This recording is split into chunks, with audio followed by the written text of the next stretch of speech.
Magandang hapon po sa inyong lahat. Okay, bago po ang lahat, nais ko pong mag-thank you kay Sir Jacinto Nang, Miss Rachel, and to their family for inviting me here as part of your Culture Day. So, handa na ba kayo? Lahat po ba kumakain ng avocado? Sino ang hindi? Wala. Yung hindi sana ililibre ko mamaya eh. Kaso lahat pala kayo kumakain na. Okay, so I'll be sharing with you today the journey of success of Avocadoria.ph. Okay, so lahat familiar po sa Avocadoria, ano? Lahat po? May bumibili po ba dito? Wow, maraming salamat po sa support ninyo, ano? Kasi in every cup that you are buying from the stores can make our avocado farmers smile. Okay, so from kitchen helper to CEO, a journey of tenacity. Okay, so ako po ay lumaki sa Nicolas, Pangasinan. Ako po ay isang Ilocana. Lumaki po ako sa farm. Parang iba po yung catch, no? Pero yeah, lumaki po talaga ako sa farm. Bilang Zarina Hagto po. Okay, ako po ay isang pastry chef. Ako po ngayon ay kasalukuyang estudyante. I'm taking up Masters in Entrepreneurship sa AIM. So, working student po ako ngayon. Okay, ako po ay married. Meron po kaming isang anak. Ang pangalan po niya ay Avocado. Pero ang real name po niya ay Aldrich Avo Alonso Hagto Sibilia. Ang iksi po, ano? Okay. So, ang kwento po niyan, ang nagbigay po ng pangalan na yon ay ang lolo ko sa Aldrich, Avo, galing sa nanay, Alonso, galing sa tatay. So, para hindi po kami mag-away-away, nilagay na po namin lahat, hayaan na po nating mahirapan siya pagsulat ng pangalan niya. Okay, so I'm married with Chef Marvin Sibilia. Kami po ay parehas na chef. Ako po ay nakatoka sa pastry. Siya naman po ang nakatoka sa savory. So, ang tandem po naming mag-asawa ay sweet and savory. Hindi po sweet and sour, ha? Sweet and savory. Okay, so, of course, I am the CEO and the founder of Avocadoria Group of Companies. Ano po ba ang definition ng CEO? May premyo po ako mamaya. Sino po ang makakahula ng tamang sagot? CEO. Chief Executive Officer. Minsan, Chief Executive Officer ako, pero most of the time, sabi ng husband ko, ako daw po ay Certified Expert in Overthinking. CEO. Okay. So, it started in the province and modest dreams. Sino po ang love na love ang parents? Sabi nila, pag love na love mo daw ang parents, pagdating ng araw, magiging successful ka. Okay. So, ang tatay po namin ay farmer. Nagtatanim po kami ng gulay, palay sa probinsya. At ang tatay din po namin ay isang mango growers. Nagpapabunga po siya ng mangga sa probinsya po namin. So, dati, ang ginagawa niya, kukontrata siya ng merong mango farm, tapos siya po yung magpapabunga. So, 60-40 po sila nung may-ari ng mga puno. And then, ini-export po niya yung mga bunga, yung hindi naman nakakapasa sa export, yun po ay binibenta niya sa palengke. Kasama po ako ng tatay ko nung bata pa ako. I am a best friend of my father. So, bata pa lang po ako, sumasama na ako sa kanya sa mga bukid. So, nakikita ko po yung, na-witness ko po yung problem niya tuwing may bagyo, sobrang init, sobrang mahangin, kasi hindi po magta-turn out yung flower to fruit. Sino po ang mahilig sa farming dito? Nakaka-relate po kayo? Yun. So, na-witness ko po yun. Sabi ko, nung lumaki ako, ay hindi pala ako lumaki, nung tumanda na ako. Ang laki pala ng problema ng tatay ko noong bata kami kasi ultimong bulaklak ng puno, problema niya. Kasi hindi siya magta-turn into bunga. So, ang nanay ko naman po ay isang English teacher. Pero maaga po niyang iniwan yung career niya bilang isang guro dahil tinulungan po niya yung tatay ko sa pagpapatakbo ng simpleng hanap buhay. At nagtayo din po sila ng maliit na kainan nung mga bata kami. Tulungan po kaming magkakapatid. Kasama po yung mga magulang namin nung bata pa kami. Nakita ko po kung paano naging successful yung business ng tatay at nanay namin. Pero nakita ko din po kung paano po bumagsak ang lahat. May tissue ba dito? Nag-umpisa pong malugi yung business ng tatay namin dahil sa sunod-sunod na bagyo. Nakikita ko po siya noon na laging nag-aalala kapag sobrang init, kapag summer, pag may hangin, nalalaglag yung bulaklak. Pagka may bagyo naman, nalalaglag yung bunga. Hanggang sa nalugi na po siya dahil hindi na po na-survive yung business. Kasi ang hirap po maging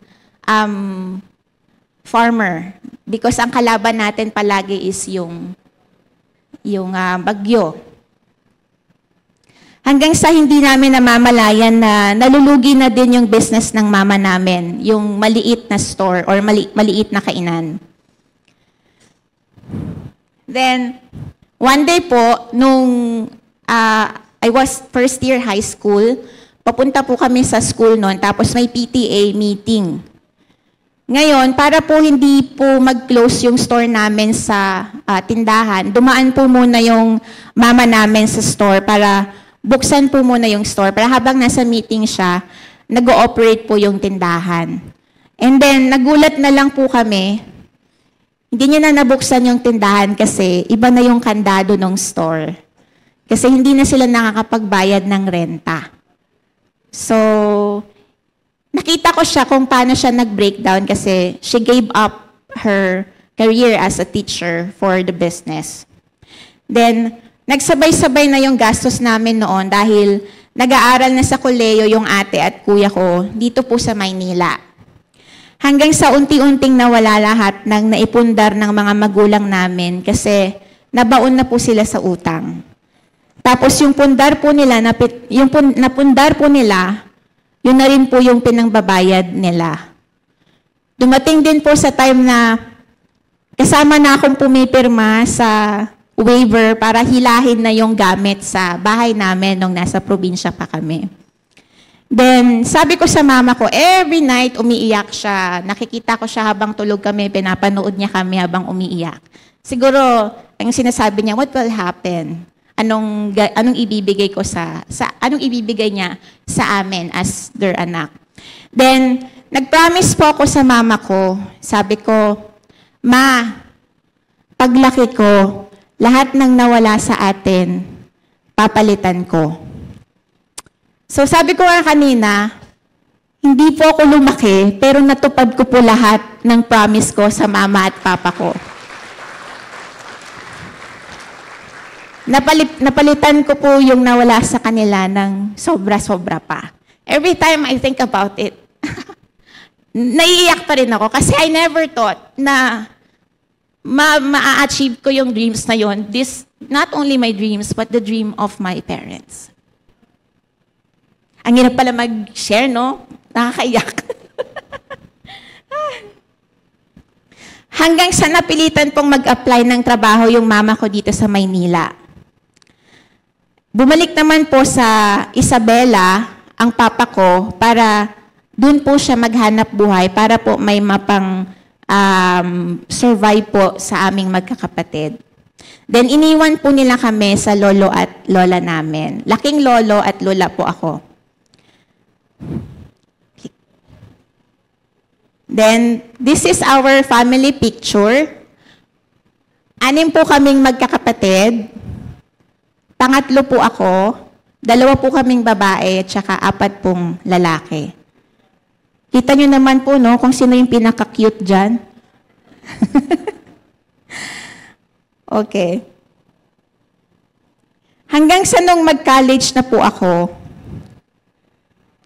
hindi ko po akalain na makakapag-aral po ako kasi hindi na po kaya ng mga magulang namin dahil nag-aaral po yung dalawa kong kapatid. Okay lang naman po sa akin noon kasi gusto ko rin pong makatulong sa kanila para mapauna po muna yung dalawa kong kapatid, si ate, tsaka si kuya. Pero, hindi ko po akalain na pag-aaralin po ako ng tito ko sa koleyo. Kapatid po siya ng mama ko. So sabi niya sa akin, hindi, mag-aral ka ng koleyo. Pero pagtanda ko, alagaan mo ko ha. Sabi ko sa kanya, tito, kahit hindi mo ako pag-aralin, pagtanda mo, alagaan pa rin kita. So, he's my childhood best friend, my tito. So, yun yung promise ko sa kanya. Hanggang sa, ayun, pinag-aral po niya ako. Ang first course ko po ay IT. Kasi yun po yung in-demand course nung year 2008.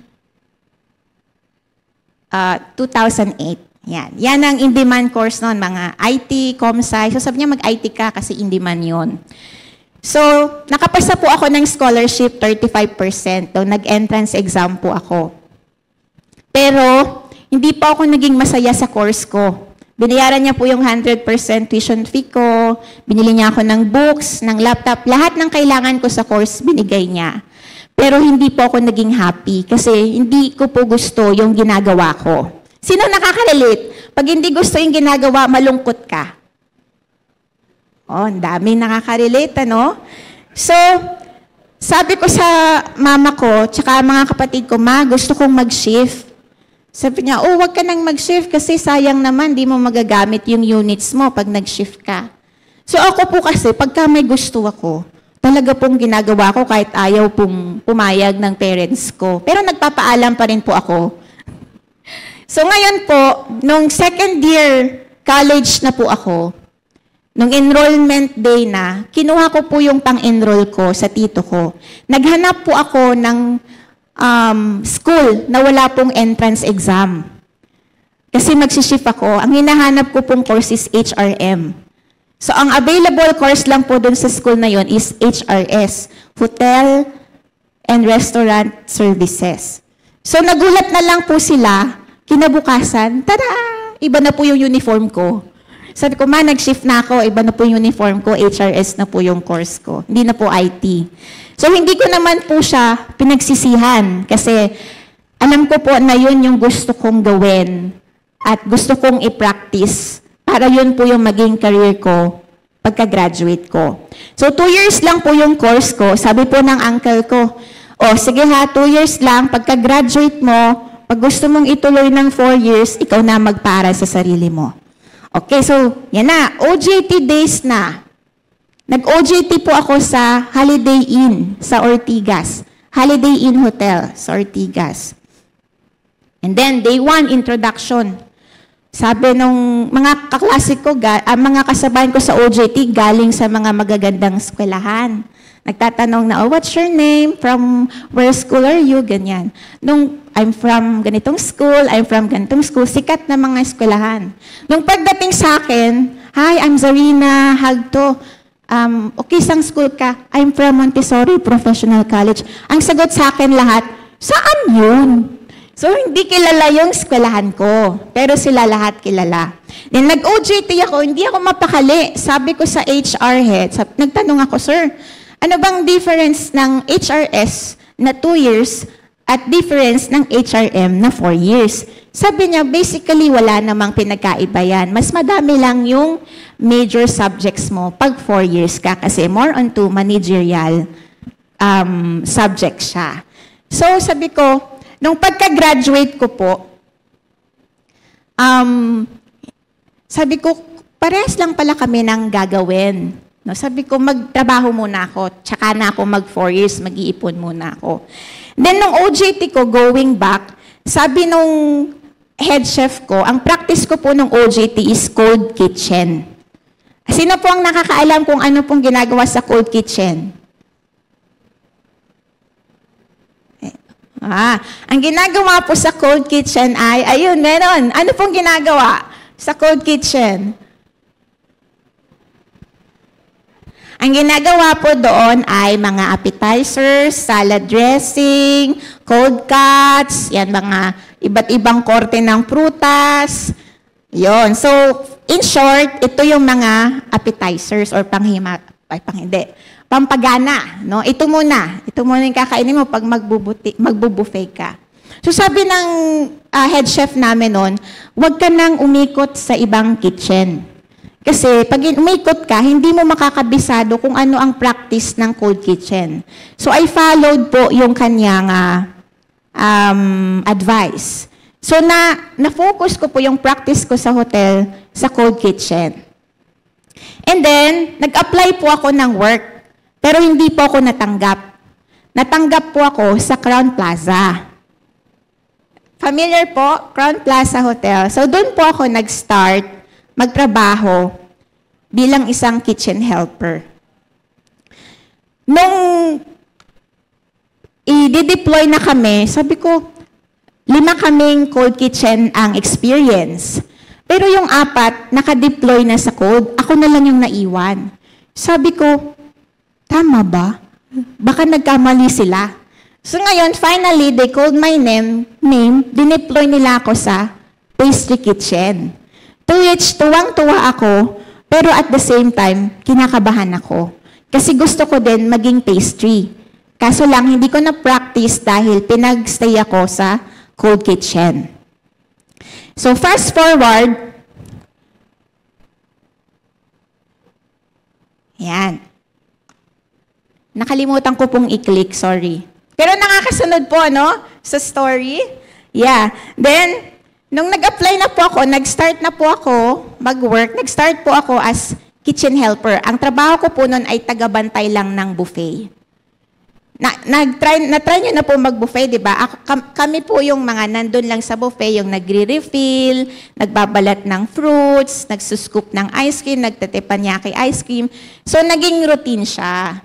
Ngayon, nung nakikita ko na parang hindi na ako nagiging happy sa ginagawa ko, kinausap ko po yung aking head chef, si Chef Ronald, but he passed away already. Sabi ko, Chef, gusto ko pong matuto. Kasi po, hindi na po ako nagiging happy doon po sa buffet. Then sabi ko, pwede po ba ako mag-training? So nag-train po ako, pumapasok po ako sa hotel ng alas 9 ng umaga, pero ang duty ko po is 3 p.m. pa. So hanggang sa natuto po ako, na-practice ko po yung pastry, tinuruan po nila ako mag-design ng cake, tinuruan po nila akong gumawa ng cake, hanggang sa sinabi po ng boss ko, si Chef Ronald, sabi niya, bunso po ang tawag nila sa akin kasi ako po yung pinaka-bata noon sa kitchen, ako rin po yung pinaka-pandak nung time na yon. Sabi niya, labas ka ng hotel. Nakikita ko may potential ka na magiging magaling kang pastry chef. Dito kasi sa hotel, sabi niya, matagal pa yung aantayin mo bago ka ma-regular. Kasi mag-aantay ka pa ng magre-retire na regular bago ka ma-regular. So again, I followed his advice. So nag-apply po ako sa hotel. Sa buffet restaurant. And then, nakapasa po ako sa initial interview. And then, in-invite po ako for a final interview during my birthday. So, nakapasa po ako. Hindi ko nga po alam kung nakapasa ba ako sa interview o hinar lang ako dahil birthday ko. So,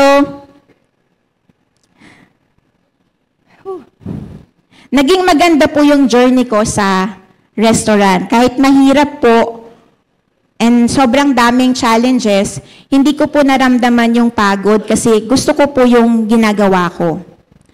Nung nakaipon na po ako, nag-aral po ako sa baking school.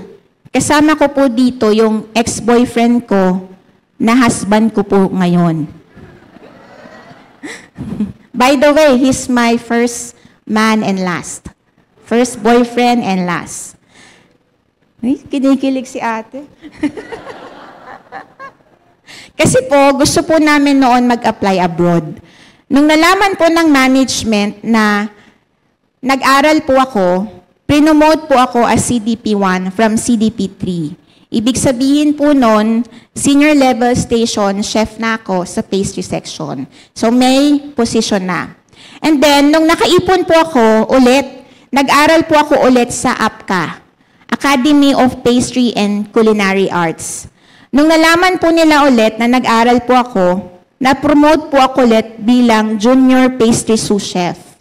Hanggang sa hindi na po ako naging happy.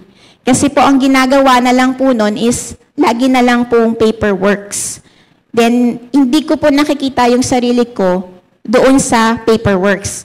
Gusto ko po, ang ginagawa ko is nagbe-bake ako, nakikita ko yung mga nagtatry ng ginagawa ko na nasisiyahan habang kinakain nila yung mga cakes or desserts or pastries na ginagawa ko. Then, I talked to Marvin and to my parents na sabi ko, gusto ko nang mag-resign kasi parang gusto ko na lang mag-business. And then, I finally found myself na, sige, mag-resign na lang ako. Then, ang first venture ko po noon, ako po yan, yung may hawak na bread. Yan po yung mga ginagawa kong cakes, kasama po yung team ko noon. Yan. So, tapos na po tayo dun sa part 1 about my story when I was young and paano ko na-achieve yung career ko bilang pastry chef. Now, how I took a leap into entrepreneurship. No business background, no passion and vision about business. Lakas ng loob lang ang meron ako noon. I resigned, I sacrificed my position in the restaurant and took the risk to venture in business. Ang first venture ko po was to be a pastry instructor. I want to teach. I want to help those people na gustong matuto mag-bake para magkaroon po sila ng sideline and small business like selling cakes, pastries, and other dessert para po magkaroon po sila ng maliit na hanap buhay, makapagbenta ng mga dessert, ng pastries, kahit na, kumbaga, magkaroon po sila ng sideline. So ito pong business na ito ay joint venture. Pero hindi po naging okay yung partnership. So, hindi po kami tumuloy. Nagkaroon na po ng pressure between the partnership. So, hindi na lang po namin siya tinuloy because we want to sacrifice the relationship with our business partner more than sa investment. Kasi ang pera naman, kikitain mo din yan. Ang ginamit naming pera noon was yung ipon namin ni Marvin for our wedding. So, nawala, naubos, as in walang natira. This place actually is located in Tagaytay. Then, I went back home in Marikina. We are based in Marikina. Iyak lang ako saglit, nag-pray ako, tapos laban na ulit. I talked to Sister Kat, yung ate ko po, she's the panganay. Ang sabi ko, ate, gusto ko ulit mag-business. Then tinanong niya, anong business ang gusto mo? Sabi ko, avocado. And then, sabi niya,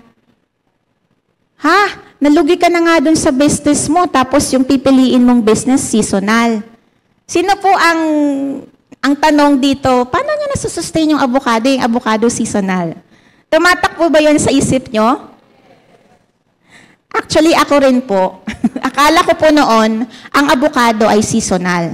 Sabi ko sa ate ko, pahiram ako ng pangpuhunan. So, pag hiram kayo ng puhunan, huwag po sa akin, sa ate ko po. Kasi doon din po ako humiram.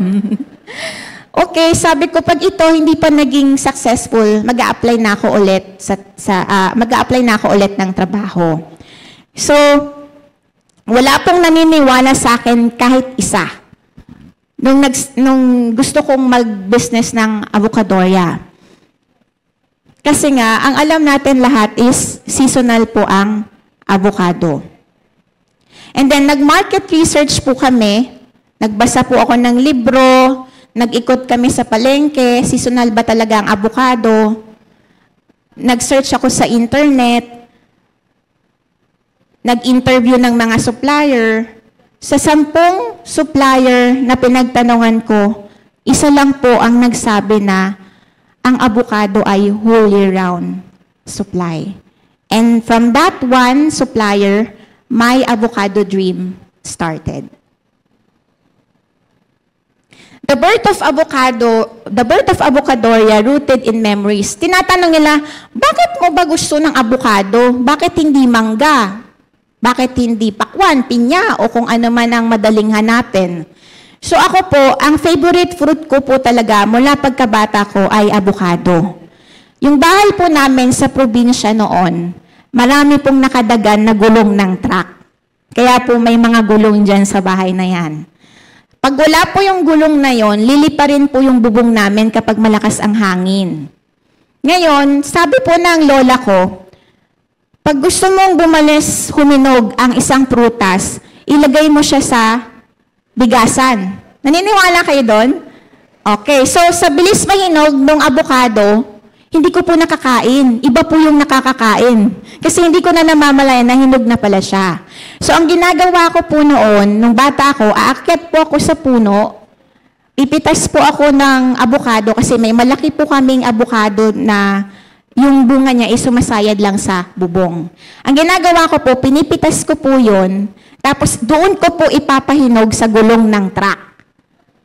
Sa bubong. Then pagdating po ng 3 araw, babalik po ako ng bubong, meron na po akong sukal, gatas, na nakatiklo po sa papel. Tapos doon ko na po kakainin sa bubong.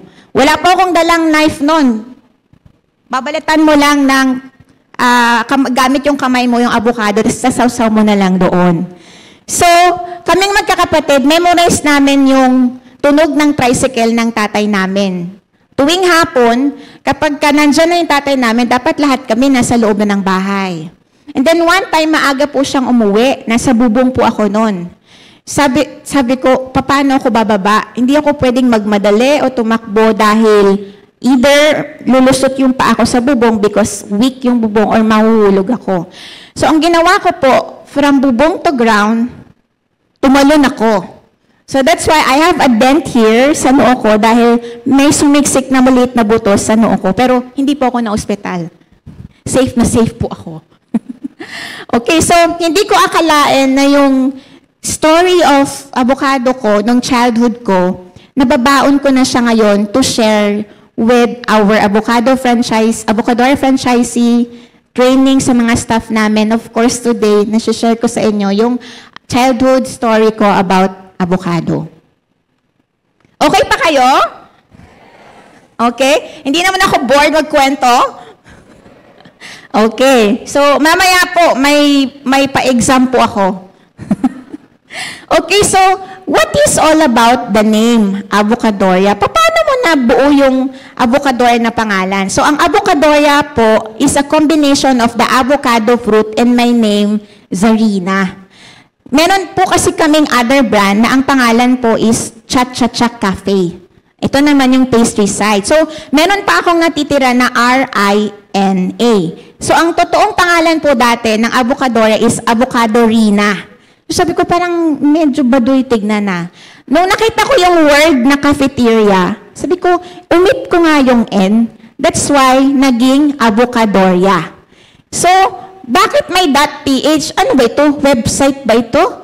So, ang .ph po represents the Philippines.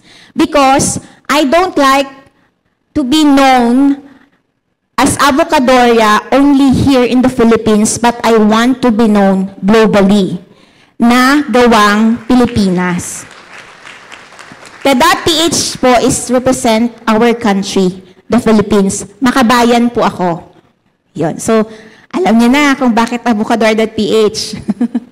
Okay. So, that's our store in Pasig City. Makikita nyo lang po si Avocadoria sa isang maliit na bintana na meron pong maliit na signage. Nag-open po ang Avocadoria noong February 22, 2019. Alam niyo po ba kung ilang cups lang po ang sales ko during the first day? Sinong gusto mo mula? I only have 2 cups of sales. Yung isa po, ako pa po yung bumili. And then the other 1 cup po, binili po siya ng barker ng jeep. Alam niyo po ba na ang una kong naging marketing is the barker ng jeep? Kasi habang pinupuno niya yung jeep, nagtatawag din siya ng customer, oh, mag-avocadorya muna kayo. Yung jeep na yon, papunta yon ng Marikina, Pasig, Antipolo, Santa Lucia. Hanggang sa one day, sinisita na po kami ng MMDA dahil kami na po yung nagkukos ng traffic sa tapat. Bawal po kasing mag-park doon dahil magta-traffic po. And then, from that 2 cups, we now have 247 branches nationwide. And we also have 4 branches in Singapore, but it is owned by a master franchisee. It is located in Amokyo Hub, in Bedok Mall, and Vivo City. And just recently, we opened the Lucky Plaza. So if in case may tour kayo sa Singapore, please, if you have time, please come and visit Avocadorya, Singapore. And of course, I'm happy to share that this coming September 1, we'll be opening our first branch and company-owned in Dubai, UAE.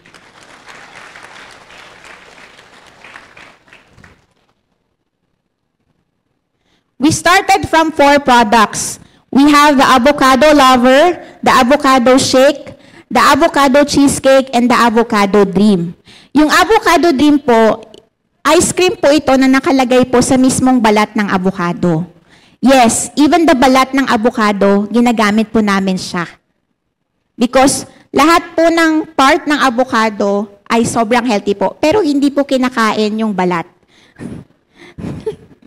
Packaging lang po siya. Instead of cup, ginagamit po namin yung balat ng avocado.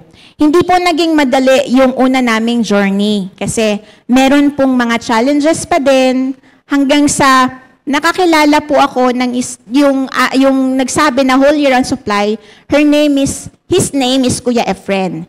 Si Kuya Efren po ang nagdi-deliver ng avocado sa amin. And then, ang avocado po namin noon ay mas madalas galing po ng Davao o part sa Mindanao.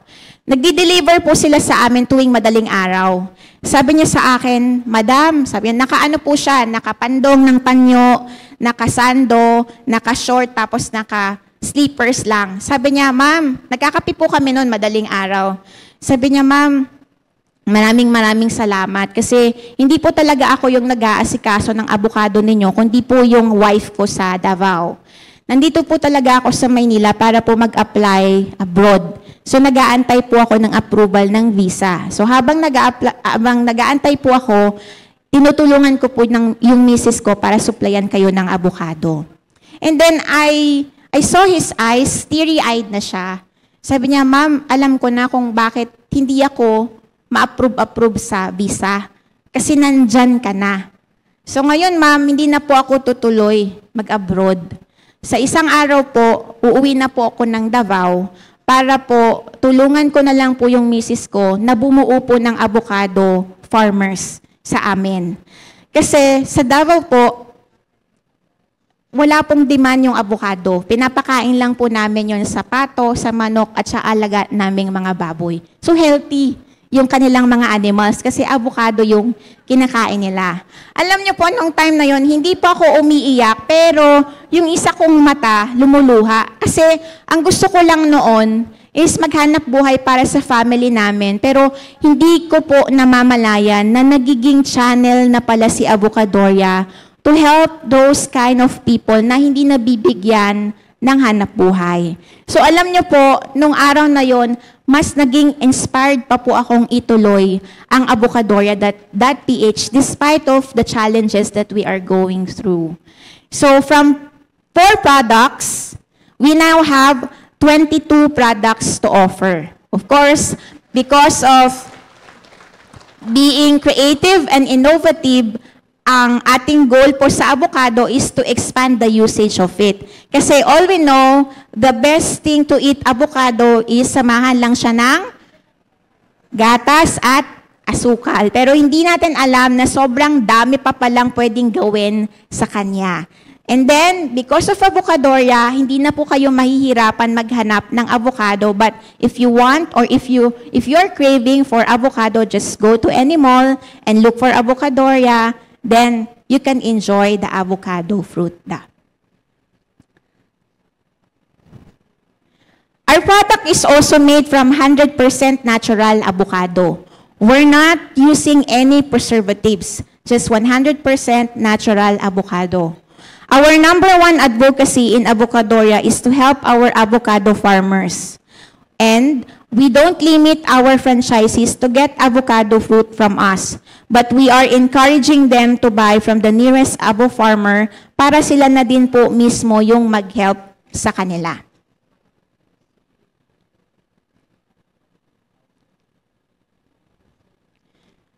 So this is my father and the future CEO, Avo, my son. Kaya ako po in-include sa presentation ko and to share with you kasi ang tatay ko po ay mango expertise. So dumating po yung araw nung thriving na po at nagiging successful na po si Avocadoria. Nag-heart-to-heart talk po kaming dalawa. Ang sabi niya sa akin, tinap niya yung back ko. Sabi niya, anak, thank you. Kasi akala ko, hindi na ako makakahawak ng prutas ulit. Pero ikaw yung nag-survive ulit nun para sa amin. Hindi man mangga yung hawak ko ngayon, proud na proud pa rin ako dahil ikaw yung gumawa ng journey para sa avocado. So, makikita niyo po dyan, kumakain po siya ng cinnamon roll from Starbucks. Dati, ang paborito po ng tatay ko ay cinnamon roll. Dati po ang binibili lang namin na cinnamon roll is yung sa bakery, yung 2 pesos isa. Pero bongga na po siya ngayon kasi Starbucks na po yung cinnamon rolls niya. Okay. So ngayon, ang bukod tanging panalangin ko lang po noon nung ginagawa ko po si Avocadoria, kasama po ng team ko at ng family namin. Ang bukod tanging panalangin ko lang po noon ay magkaroon lang po kami ng sariling bahay. Kasi nag-rent lang po kami noon. Alam ko po kung gaano kalalim ang pangarap ng magulang namin para sa amin. Pero hindi po nila yon natupad para sa amin. So ang lagi ko pong dinadasal noon na, Ama, ibigay mo na sa akin yung lakas. Ako na lang yung tutupad nung pangarap ng mga magulang namin para sa amin. Pangako ko sa'yo, pag natupad ko yon, hindi ko iiwan yung pamilya ko. Uunahin ko sila kahit ano pong mangyari. So, naging routine po na prayers ko yun hanggang sa ngayon, hindi na po nila alam kung saang bahay sila uuwi. Kasi, hindi na lang po isa yung bahay namin. Meron na po kaming 3 bahay. At yung isa pong dream house ko para sa kanila is designed as Avocado House. So, this is our house po in Pangasinan. Yung dati pong barong-barong na bahay na butas-butas yung bubong, ito na po siya ngayon.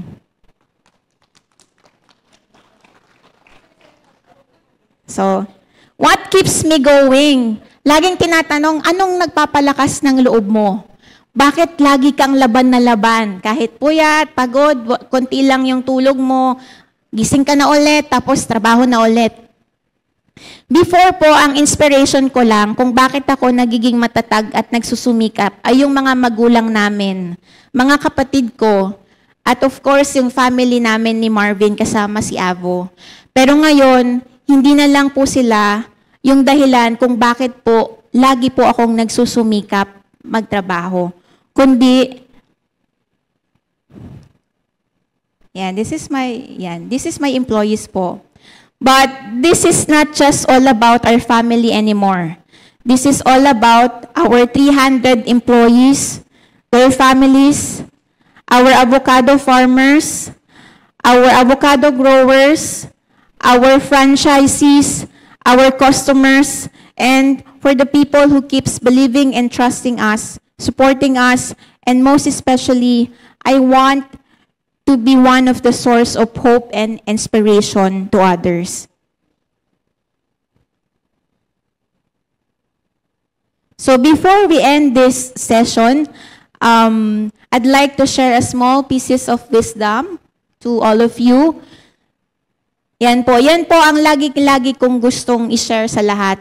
Always know what you want. Because when your goal is clear, your tenacity will follow. And trust me, that's how success begin. Ang hirap magpatuloy sa buhay kung hindi mo alam kung ano yung gusto mo. Ang buhay po parang ways. Para hindi ka maligaw, ipin mo na yung location na gusto mong puntahan. Maligaw ka man, balikan mo kung ano yung gusto mo.